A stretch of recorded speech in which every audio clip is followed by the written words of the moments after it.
আসসালামু আলাইকুম। পাঠ করছি ভায়োলেন্ট লাভ, লেখনতে মরিয়ম আক্তার জুথি। পর্ব সংখ্যা 11। নিস্তব্ধ থমকানো পরিবেশ, নিরিবিলি স্থান, চারপাশটা ল্যাম্পপোস্টের আলোয় আলোকিত। তখন আরিশ ছেলেগুলোকে নিয়ে যাওয়ার পর জুথি ওখানে বসে যে হাতটা ছেলেটা ধরেছিল সে হাতে অন্য হাত দিয়ে মোড়াতে মোড়াতে তখন থেকে বসে আছে। আর কিছুক্ষণ পরই আরিশ যে দিকটায় গেছে বারবার তাকাচ্ছে। হঠাৎ ওর চোখে পড়ে আরিশ রক্ত আভা চোখ ওর দিকে তাকিয়ে আছে। এটা দেখে হাত মোড়ানো ছেড়ে দিয়ে পরপর ঢোক গিলে উঠে দাঁড়িয়ে দুপা পিছিয়ে যেতে নিলে আরিশ ওর চুলের মুঠি পেছন থেকে শক্ত করে অন্য হাত দিয়ে ওর গাল চেপে ধরে চেঁচিয়ে বললে, তুই আর কত জ্বালাবি আমাকে? লম্বা চুল, সুন্দর ফিগার দেখানোর জন্য ঘুরতে এসেছিলে তাই না? আরিশ এত জোরে জুথির চুল চেপে ধরেছিল যে ব্যথায় ওর চোখ দিয়ে পানি বের হয়ে যায়। সাথে গাল চেপে ধরা মুখ দিয়ে কিছু বলতে না পেরে মাথাটা দুপাশে ঘোরালো, যার মানে সে এসবের জন্য আসেনি। আরিশের এমনি মেজাজ সঙ্গে ছিল। তার প্রেয়সীর এই ছাগলের পুতের মতো ঘুরতে আসা, এখন আবার এই কাণ্ডে ওর রাগ কন্ট্রোল করা দায় হয়ে গেছে ওর কাছে। ঘন ঘন নিঃশ্বাস ফেলে অন্যদিকে তাকে গম্ভীর কণ্ঠে বলল, তোর করা ভুলগুলো সবসময় এটাই ভেবেছি আমি মনে হয় ব্যর্থ তোকে সামনে রাখতে, তাই তোকে বারবার ক্ষমা করতে চেয়েছি। আর এটাই হয়তো আমার ভুল, আর নয়তো তুই প্রতি পদে পদে ভুল করতি না। কিন্তু আর না, এই হাতটা ধরেছিল তাই না? এই হাতটা আমি রাখবো না, সম্পূর্ণ পুড়ে ছাই করে দেব। চল আমার সাথে বলে জুথির হাতটা টানতে টানতে বাইকের কাছে নিয়ে যায়। ওকে উঠে বাইকে স্টার্ট দেয়। জুথি ভয়ে ফুপিয়ে ফুপিয়ে কান্না করছে। আরিশ যে পরিমাণ রেগে আছে, বাড়ি গিয়ে ওকে কি করবে কে জানে। এসব ভাবছে আর ভয়ে ফুপিয়ে উঠছে। সময়টা রাত 8:30। ঘরে কেউ নেই। খানবাড়ির সবার স্থান এখন বসার ঘরে। বাড়ির কর্তাদের অফিস থেকে প্রায় ফেরার সময় হয়েছে। তা বাড়ির কর্ত্রীরা সবাই এক জায়গায় বসে ঘোষ গল্প আড্ডা বসেছিলেন। এই তো কিছুক্ষণ আগে রাদীপরা ফিরে যে যার রুমে গেছে। যদিও সানজিদা খান জিজ্ঞেস করেছিলেন জুথির কথা, তখন ফারিয়া আকবরিও বলেছিল আরিশ ভাইয়ের সাথে আসছে। এতে সানজিদা খান মনে মনে বিরক্ত হলেও ছেলের কথা ভেবে মুখে কিছু বলেনি, বরং সবাইকে যে যার রুমে যেতে বলেছে। ওনার কথায় বাকিরা আর কেউ কথা বাড়ায়নি। যে যার মতো করে গল্প করতে শুরু করলেন। ওনাদের কথাবার্তা বলার এক পর্যায়ে আরিশকে জুথির হাত ধরে টানতে টানতে ভেতরে আসতে দেখে মেজো চাচি লিমা খান বললেন, আরে আরিশ, তুমি ওকে এভাবে নিয়ে আসছো কেন? ওনার কথা শুনে সবাই দরজার দিকে তাকিয়ে দেখে জুথিকে টেনে নিয়ে আসার দৃশ্য। জুথিকে দেখে ওর আম্মু মোমেনা খান আরিশের সামনে গিয়ে বলল, আরে আরিশ আব্বু, তোমার এই অবস্থা কেন? নিশ্চয় এই অলক্ষণে মেয়েটা কিছু করেছে তাই না? আরিশ কারোর কথার উত্তর করল না। নিজের মতো করে জুথির হাত টেনে উপরে সিঁড়ি দিয়ে উঠতে নিলে তানজিরা খান কড়া কণ্ঠে বললেন, আরিশ, তোমাকে ঠিক লাগছে না। আর এভাবে পাগলের মতো করছো কেন? এই মেয়ের হাত ছাড়ো।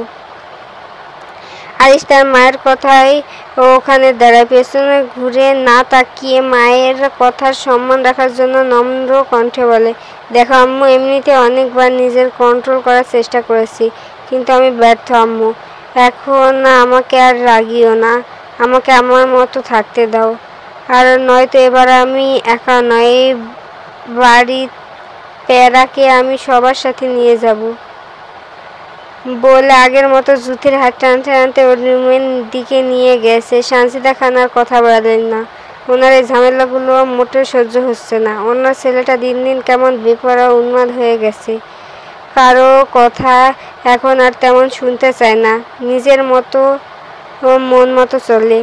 আরিশ এমনটা ছিল না। দেশে থাকাকালীন আরিশ আর কেউই কথা শুনুক আর না শুনুক, ওর মায়ের কথা, ওর আব্বুর কথা সবসময় শুনতো। কিন্তু দেশে ফেরার পর আরিশ কেমন বদলে গেছে।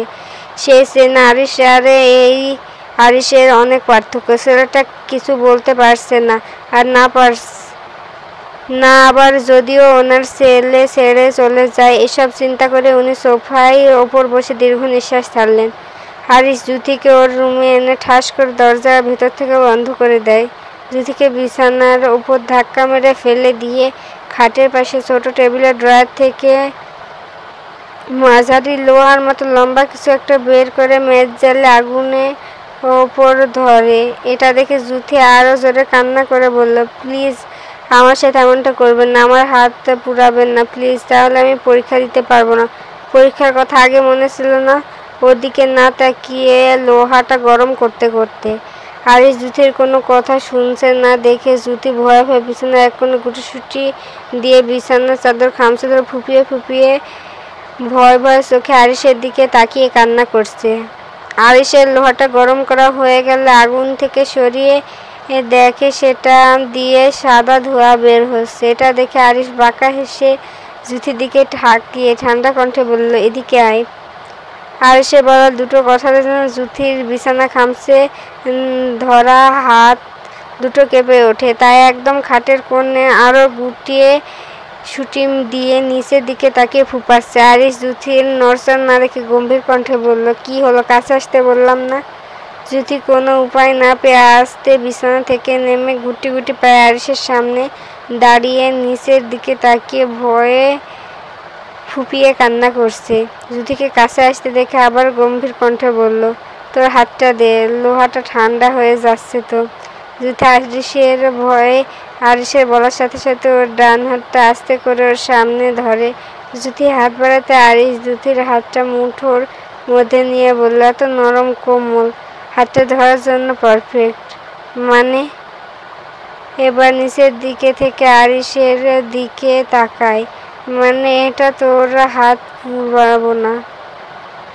আরিস জুথির হাত পুরাবে না শুনে জুথি কিছুটা ভয় কমে, তাই হিসকি দিতে দিতে বলে, সত্যি? তার একটা শর্ত আছে। কি? এখন এই মুহূর্তে আমাকে ডিপলি জড়িয়ে ধরবি এবং আমি যতক্ষণ পর্যন্ত ছাড়তে বলবো না ওভাবেই ধরে থাকবি। যদি রাজি থাকিস তো হাত পুরাবো না, আর যদি না। আরিসের সম্পূর্ণ কথা জুথি শেষ করতে দিল না। তার আগেই দুপা জাগিয়ে আরিসের গলা জড়িয়ে ধরতে নিলেই বিপত্তি বাধে। জুথি আরিসের তুলনায় অনেক ছোট, কারণ আরিসের 6 ফিট আর জুথির 5 ফুট 2 ইঞ্চি। আরিস বুঝতে পারে, তাই একটু নিচের দিকে ঝুঁকে যাতে মৌ তাকে জড়িয়ে ধরতে পারে। হলো তাই আরিস নিচু হতে জুথি আরিসের গলাটা জড়িয়ে ধরে। জুথি আরিসের গলা জড়িয়ে ধরতে আরিস সোজা হয়ে দাঁড়ায়, তাতে জুথির পা মাটি থেকে অনেকটা উপরে হয়ে গেছে। জুথি আরিসের গলা ধরে ঝুলছে দেখে আরিস মনে মনে হেসে ও জুথির কোমর জড়িয়ে নিজের সাথে আরো আবদ্ধ করে নেয়। দুজনে এমনভাবে যে কতক্ষণ কেটেছে সেটা হয়তো ওরা নিজেরাও জানে না। একটা সময় জুথি অতিরিক্ত কান্নার পাশাপাশি ওভাবে অনেকক্ষণ জড়িয়ে থাকায় প্রায় ওভাবেই ঘুমিয়ে গেছে। জুথি আরিসের জড়িয়ে ধরা গলা থেকে হাতটা পড়ে যেতে নিলে বুঝতে পারে তার বউ ঘুমিয়ে গেছে। সে আজ ভীষণ সন্তুষ্ট। তার বউ আজ তার বুকে ঘুমিয়েছে, হোক না সেটা জোর করে, তাতে কি যায় আসে। আরিস আস্তে করে জুথিকে ওর বুকের কাছ থেকে সরিয়ে বিছানায় শুয়ে দেয়। তারপর চাদরটা টেনে ওর কোমর পর্যন্ত দিয়ে দেয়। ওকে শোয়ানো হয়ে গেলে যখন আরিস ওর পাশে শুবে তখন। ধন্যবাদ সকলকে।